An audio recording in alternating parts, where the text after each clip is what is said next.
bonsoir, merci d'être là, si nombreux. C'est le début de 3 journées annuelles, le congrès annuel de l'Association pour l'autobiographie. Quel meilleur commencement que de parler des journaux d'adolescence. Un journal, quelle meilleure façon de commencer que de parler des journaux d'adolescence, l'âge où on se transforme, où on passe de l'état d'enfance à l'état d'adulte, et où on ressent plus que jamais le besoin d'écrire son journal, le plus souvent abandonné d'ailleurs dès qu'on rentre dans l'âge adulte, souvent aussi malheureusement détruit. Alors, d'abord, je nous présente Claudine Krishnan, que la plupart connaissent, qui est donc coprésidente de l'APA, une grande connaisseuse du fond, dont elle parle avec un enthousiasme inégalé, et qui a dirigé notamment ce livre sur les journaux d'adolescence qui est paru chez Mauconduit, petite maison d'édition que par ailleurs je gère. Voilà. Et Camille Brèche, qui elle est plusieurs fois intervenue aussi à l'APA, qui est auteur d'un mémoire de master sur les écrits personnels et leur archivage à l'ère numérique, un master de l'ENSIB, et puis qui a exercé divers métiers, bibliothécaire, documentaliste, et aujourd'hui elle est formatrice et animatrice à l'association Fable Lab, dont vous pouvez trouver la description sur internet, Fable Lab, F-A-B-L-E, trait d'union, Lab, L-A-B, qui se consacre à la médiation littéraire et linguistique. Et puis alors moi, Laurence Sant'Antonios, donc je suis depuis un certain nombre d'années à l'APA et par ailleurs éditrice. Je suis membre du CA et aussi éditrice, comme je vous l'ai dit tout à l'heure. Alors, une grande partie de ce débat sera consacrée aux résultats d'une enquête sur le journal intime que l'APA a menée au printemps dernier auprès des lycéens et lycéennes de la plaine de l'Ain à Ambérieu, un lycée qui est à 2 pas d'ici. Au mois de mai, avec Claudine, et nous avons eu l'occasion de rencontrer les élèves de plusieurs classes qui avaient participé à l'enquête, puisque l'enquête s'est passée au printemps dernier. C'était passionnant. Et c'est comme ça qu'on a rencontré certains lycéens et lycéennes qui se sont montrés volontaires pour lire des extraits de journal. Donc je vous présente Lou, à la gauche, Antonin, Elisa et Stacy. Donc on est très heureux de les accueillir et de les entendre. Alors, d'abord, justement, on va commencer, Lou, par lire, comme ça on rentrera dans le vif du sujet, un extrait du journal d'Ariane Grimm. T'es d'accord, Lou? On m'entend bien comme ça? Alors, numéro 12, cahier de mémoire, Pomme ou journal intime, par Annick Ariane Grimm, 14 ans. Une tarte aux pommes à la personne qui rapportera ce cahier perdu à son propriétaire. Si vous n'aimez pas les pommes, vous pouvez avoir la récompense en une grosse somme d'argent liquide. Différentes sortes de pommes. Les rouges, synonyme de Blanche-Neige qui croqua ce fruit rouge.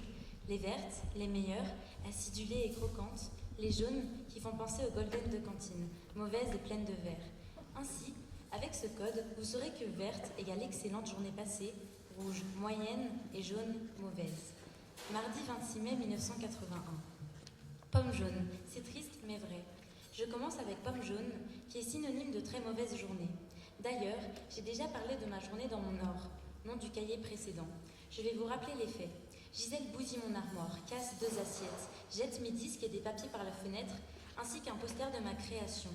Sans compter, bave dans la gueule, plaie sur la jambe, griffe dans le cou, élargissement d'un pull, risque de craquure, Grimm est une folle, une démente. Mais quand je ne me laisse plus faire, elle casse tout et devient hystérique. Je crois que je vais faire quelque chose. Lorsque je vais parler à la pomme, dire tu. En fait, ce ne sera pas un bout de papier, mais à moi, pour plus tard. Vendredi 12 juin. Je suis super mignonne. Il se pourrait que je fasse une carrière plus tard, mais je veux trouver un truc fixe. Que je suis ennuyée. Je pense tous les jours à ce que je pourrais faire plus tard. J'ai peur. Peur de ce qui va se passer. Je m'en préoccupe, sans arrêt. Je suis pressée que le temps passe vite, très vite, mais j'ai peur. Peur du futur, que je suis mal. Gisèle me ment tout le temps et exagère. 2 personnes spécialistes l'ont dit, la psy et Geneviève. Alors moi, je trie, je fais mon choix. Je ne fais pas confiance, je ne m'appuie plus. Jeudi 2 juillet. Je me suis aperçue de quelque chose. Lorsque je dis que je ne suis pas forte moralement, ça veut dire que j'ai été timide et que je n'ai pas participé à la conversation. Mais timide, ça veut dire que lorsque je ne dis rien, je souffre terriblement. Je suis jalouse. Dans un journal intime, on ne raconte pas si on a été fort moralement ou pas. Il faudra que je me soulage pour faire échapper ce sentiment atroce. Mais je me rends compte que ce n'est pas forcément de la timidité. Je ne suis pas timide. Lorsque j'ai été parler à ces 4 filles, j'ai été engageante. Comme je leur posais des questions, elles étaient toutes tournées vers moi. Dès qu'elles se parlaient, je devenais jaune. Enfin là, c'est normal, car je ne les connaissais à peine. Sûrement que lorsque j'éprouve cette contrariété, c'est parce que je ressens un manque. On ne s'occupe pas de moi, inconsciemment. Tout ce que j'ai écrit a été trouvé par moi-même, sans psy. Comme je souffre vis-à-vis de ma mère, j'écrirai chaque contrariété. Non pas pour me soulager, ça me soulagerait quand même, mais pour mettre à jour nos disputes qui rentrent dans ma tête tous les jours et dont le tiers ressort en agressivité, en pleurs, en sentiments de colère, de culpabilité, etc. Vendredi 13 octobre. Comme on dit, je n'ai pas soif de vivre et sincèrement, je me demande pourquoi je vis. Merci.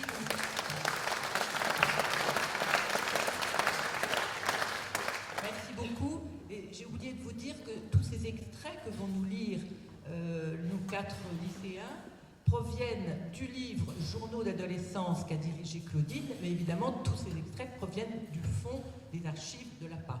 Et là, vous avez entendu, mais beaucoup le connaissent ici, un extrait du journal d'Ariane Grimm, dont la mère, Gisèle Grimm, a déposé les carnets. C'est une véritable œuvre qu'on possède à l'APA. Et c'est malheureusement une jeune fille qui est morte à l'âge de 18 ans dans un accident de moto. Alors, je continue pour vous donner un peu plus de détails sur cette enquête. En avril 2024, 313 lycéens du lycée de la Plaine de l'Ain, donc tout près d'ici, ont répondu anonymement à des questionnaires envoyés par l'APA. À quelques modifications près, notamment sur les supports numériques qui n'existaient pas à l'époque, le questionnaire était le même que celui qui a été envoyé dans le même lycée il y a 20 ans, en février-mars 93 exactement, sur une initiative de Philippe Lejeune. Hein ? Tu t'en souviens, Philippe ? C'était important, c'était exactement il y a 20 ans.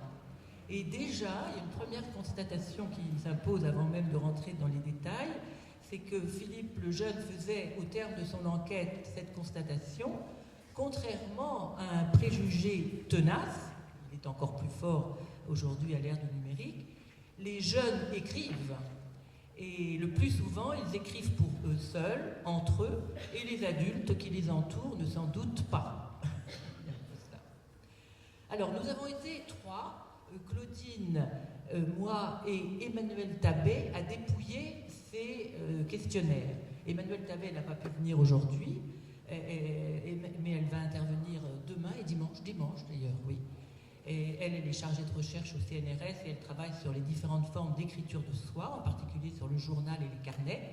Et c'est Emmanuel qui fera, et ça vous pouvez le retrouver, les résultats définitifs, la synthèse de cette enquête dans la faute à Rousseau du mois d'octobre. Voilà. Alors, je rentre un petit peu dans les détails des résultats.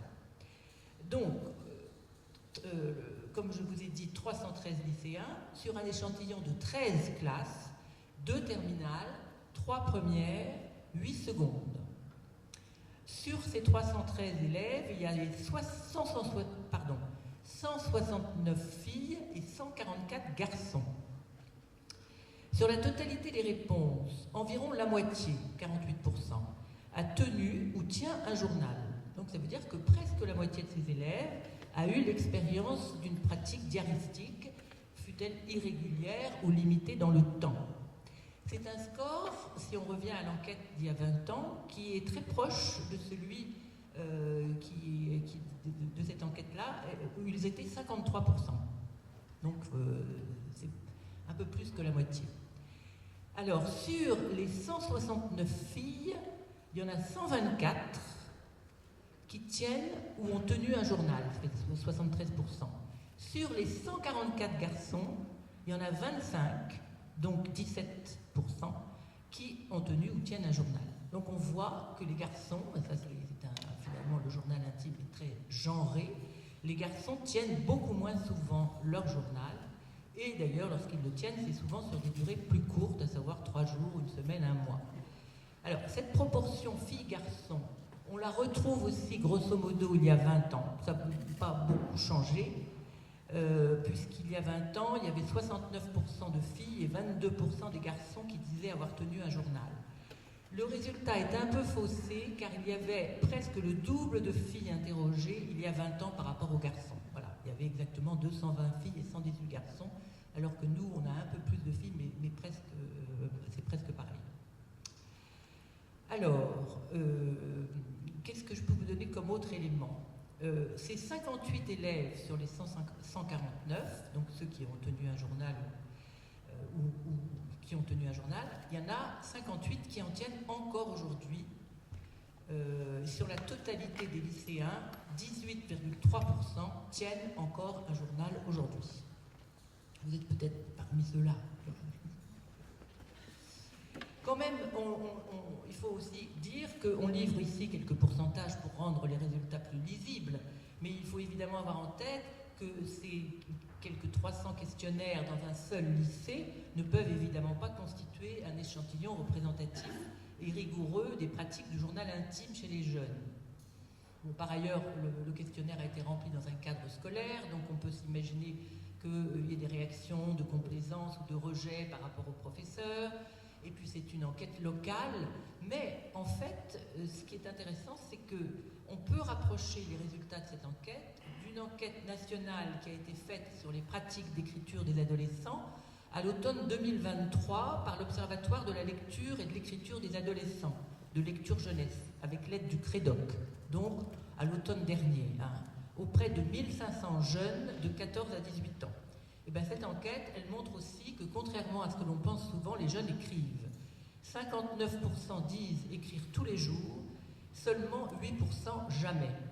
Pour la plupart d'entre eux, écrire sert d'abord à noter pour ne pas oublier et à organiser ce qu'on a en tête, mais 68% écrivent leurs pensées, 62% leurs émotions et 43% inventent des histoires. Donc, les jeunes écrivent, et ils écrivent. Par ailleurs, ce qu'on voit très clairement dans notre enquête, auprès des lycéens d'Ambérieux, on voit dans l'autre, ce qu'on voit aussi dans notre enquête, c'est que 81% à ce moment-là, dans l'enquête nationale, jugent qu'écrire à la main est toujours utile. Ça, on a été très étonnés de la manière dont écrire à la main était encore très très courant, et l'écriture manuscrite étant considérée comme un gage d'authenticité pour beaucoup. 72% dans cette enquête nationale considèrent que l'écriture manuscrite permet de mieux mémoriser que l'écriture sur ordinateur ou portable, tandis que 53% pensent qu'elle permet de mieux voir ses fautes. Il y a en fait un va-et-vient entre le manuscrit et le numérique, et contrairement à une idée reçue, l'écriture adolescente n'est pas si impulsive que ça. Dans cette enquête nationale, on montre qu'un adolescent sur 2 fait un brouillon avant de publier sur les réseaux sociaux. Donc la guerre des stylos et des écrans ne semble pas avoir vraiment de réalité. Donc comme je vous l'ai dit aussi, tout à l'heure on a dit que le journal intime était sûrement le genre, il y a un fort écart genré pour le journal intime.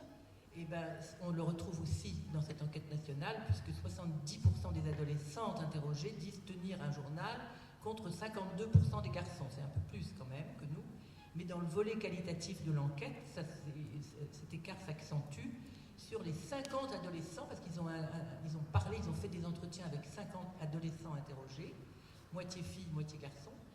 Eh bien, 25 déclarent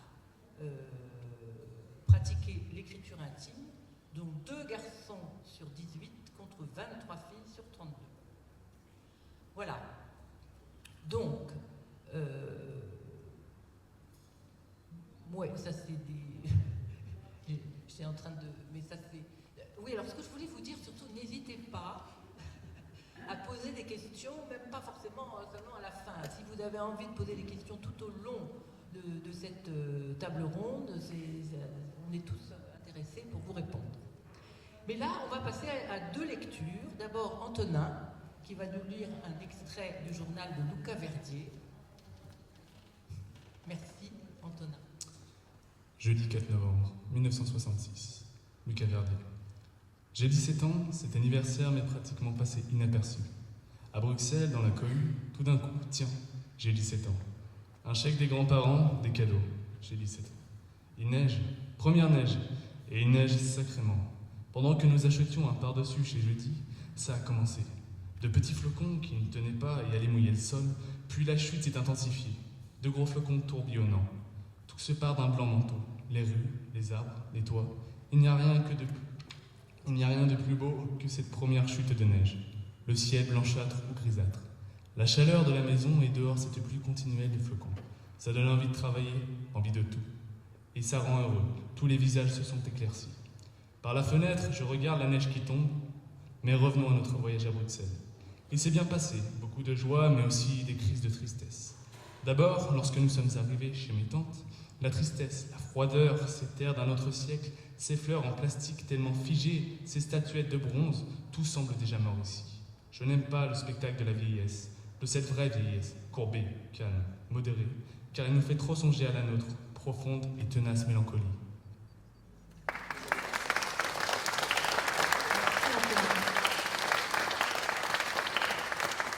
Et dans la foulée, il va y avoir un deuxième extrait de journal d'un garçon qui s'appelle Gilles Charbonnel. Et c'est Elisa qui va nous le lire. Pourquoi tu as voulu choisir d'ailleurs cet extrait ? J'ai choisi cet extrait parce qu'en fait, il parle d'écrivains qu'il étudie et ça l'intéresse vraiment. Au contraire d'aujourd'hui où il y a beaucoup d'individus, d'élèves qui pensent que ces lectures sont ennuyeuses et ils s'y intéressent pas forcément.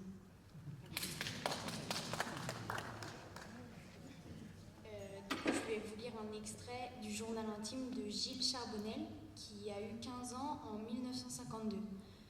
Gilles, il cherche son opinion, qu'elle soit politique, religieuse ou autre, et il n'a pas un contexte familial très, très bien pour lui, et ses parents ne sont pas d'accord avec ses idées. Du coup, voilà. Lundi 29 septembre 1952, matin. Le premier écrivain que j'ai aimé a été Lamartine. La lecture de quelques-unes de ses harmonies m'avait enthousiasmée. Mais la trop grande préciosité religieuse que j'ai trouvée ensuite me l'a fait abandonner. Pourtant, je relis maintenant quelques-unes de ces mêmes harmonies, car je trouve au vers un rythme et une sonorité admirables. L'édition des harmonies de 1874 par Hachette et compagnie, Furnes, Jouvet et compagnie, et Paguerre, que je possède, présente un avertissement assez banal. Puis la longue lettre de Lamartine à Monsieur d'Escrigny, écrite de Saint-Point le 4 octobre 1849. Je l'ai relu plus de 4 fois déjà. Je possède ce livre depuis avril ou mai 52. Les mois de juin et juillet m'ont mis en contact avec Stendhal et sa Chartreuse de Parme et Le Rouge et le Noir dans les classiques Larousse. La lecture du premier tome du Rouge et le Noir m'avait tellement enthousiasmée que je décidai d'acheter le deuxième tome. J'achetai en même temps la Chartreuse de Parme. Je lus donc le deuxième tome, puis relus toute l'œuvre entière. Je passai à la lecture de la Chartreuse. Je notai alors quelques-unes de mes impressions sur Stendhal. L'essentiel était ma préférence nettement pour le Rouge et le Noir. Un petit compte-rendu de ce que j'avais pu comprendre du mécanisme de l'amour stendhalien et la notion des livres autobiographiques. Actuellement, mon désir est de lire La vie de Henri Bollard, toujours évidemment de Stendhal. Après-demain matin, la rentrée en première. Cependant, loin d'en éprouver de la fierté, j'en sens plutôt de l'amertume. Sans l'intervention de mon paternel auprès du prof de maths, j'ai copé d'un examen qui m'aurait, je ne m'en fais pas d'illusion, fait redoubler ma seconde. Mes résultats au bac nous feront bien voir s'il lui était préférable pour moi de redoubler cette seconde, ou au contraire s'il eût été de la perte de temps. We shall see it in 9 months. Mais je n'ai jamais été pessimiste et je ne commencerai pas cette année. Loin de moi cette idée, seul l'optimiste permet les choses que le pessimiste condamne. Bravo. Il faut préciser qu'Elisa Lisa et Stacy sont en seconde et Antonin et Lou sont en terminale. Voilà. Alors, je continue sur l'enquête, la présentation de l'enquête. Cahier ou carnet de bord, finalement? Qu'est-ce qu'ils utilisent le plus, les jeunes? La majorité des jeunes diaristes affirment avoir tenu un journal intime plutôt qu'un simple carnet de bord, un peu des deux parfois. Ce journal est un espace dans lequel ils se confient, livrent leurs sentiments, notent leurs réflexions, leurs émotions, je cite, tout ce qui leur passe par la tête. Ce journal est souvent perçu comme un défouloir, entre guillemets, c'est eux qui le disent, leur permettant d'exprimer ce qui les a attristés ou choqués, tout ce qui allait mal, c'est encore eux qui le disent, mais cela peut être aussi un carnet de bord dans lequel ils consignent les événements marquants de leur vie, les bons souvenirs, diplômes, médailles, etc. Alors, donc, pour résumer, plus qu'un carnet où l'on consigne des événements, on écrit plus souvent son journal intime pour s'exprimer, extérioriser ses sentiments sans se sentir jugé ou conseillé. Mais pour développer cette partie-là, et qui a particulièrement intéressé Claudine, les deux questions qui avaient été posées, pourquoi écrire et pourquoi écrire plutôt que dire, donc je laisse la parole à Claudine. Merci. Alors je voudrais me joindre au remerciement de Laurence, remercier vraiment les lycéens et tous les enseignants du lycée de la Plaine de l'Ain qui nous ont vraiment accueillis très chaleureusement, et ça a été vraiment une matinée tout à fait exceptionnelle que nous avons eu eu le plaisir d'avoir avec Laurence. Et à quel point on a vu 3 ou 4 classes, là je veux dire, et beaucoup de questions fusées non seulement sur les journaux bien sûr, mais sur tous les textes autobiographiques et sur les archives de l'APA, et c'était vraiment extrêmement agréable. Ce que je voudrais dire aussi, c'est bien sûr dans la suite de cette expérience, de cette rencontre avec les lycéens et aussi avec l'équipe enseignante du lycée de la Plaine de l'Ain, j'ai participé avec plaisir et grand intérêt au dépouillement des questionnaires, mais j'étais plus qu'intéressée parce que je vous avoue qu'il y avait quelquefois, souvent du journal intime qui remontait dans les réponses à certaines questions du questionnaire.